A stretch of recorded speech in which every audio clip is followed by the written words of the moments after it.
The suspension still holds. It's going to arrange.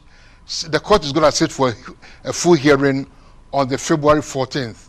So between now and then, the TV stations are free to broadcast according to the court's order.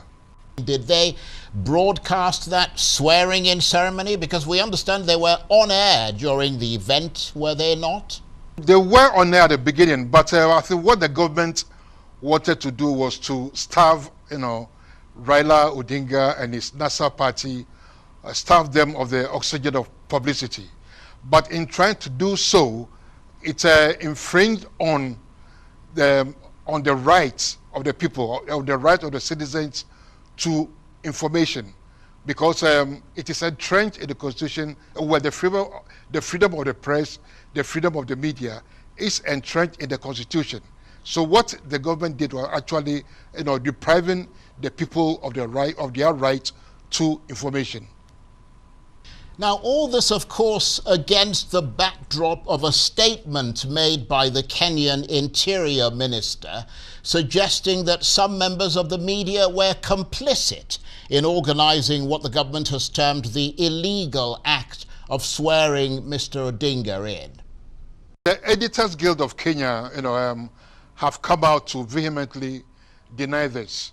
And if the government thinks that the media was complicit, in the swearing in of the so-called People's President, Odinga, the onus is on the government to prove it.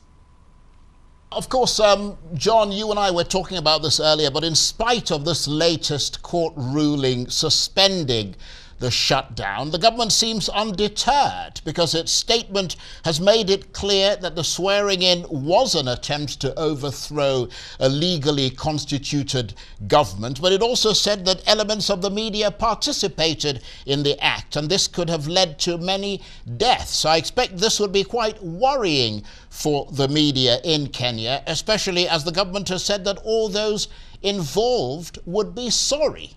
What Raila Odinga did, was tantamount to treason.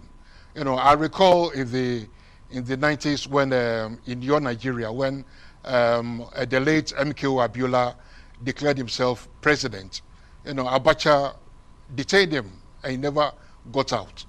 He died. And such acts, cause the Uhuru government, the current government, is constitutionally elected, mandated. Right, so any declaration by anybody, to form some sort of a parallel government is a treasonable act. So if the government has any beef, any acts to pick, right, it has to grind that act with the party and not the journalists. Because the media's role is to provide information, is to provide the public with information. So the government has no beef at all trying to muzzle the media. And you've kept across the story, John. What are you hearing about what ordinary Kenyans are making of all of this? Are opinions divided, or is there a pervasive sense that Kenya is descending into some very dark days of repression? The government action is a redolent, of the situation in the late 80s, early 90s, when the dictatorship in those days, had their thumb, or had their thumb on the media in Kenya. Right now, the people are not happy because these three stations, KTN, Citizens TV, and the other one, they feed about 5 million households, with information, with news. So by closing them down, the government has deprived a majority of the public, access to news. And from what I gather, I've been reading on Facebook and other social media, the people are not happy. The general public are not happy of being deprived of the source, of the main source of their news.